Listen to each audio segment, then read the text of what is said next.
When the Going Gets Tough by Sean Tower. With parents in the RAF, she grew wings young. A list of exotic places pings from her tongue as she traces a line of tattoos down a sunburned arm. "So where do you live now?" I ask, not expecting the beat.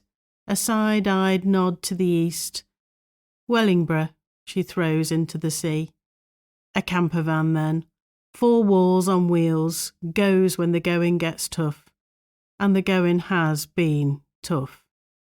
How a lawyer becomes a lawbreaker, becomes a drinker doesn't matter as she flies gliding down East Lindsay's lanes, heading for the coast, where she slips into the gaggle, already gathered, takes her place among the seashells and chip wrappers between the crowds of camper vans, where it feels easier to take a stand, where it's easier to be alone.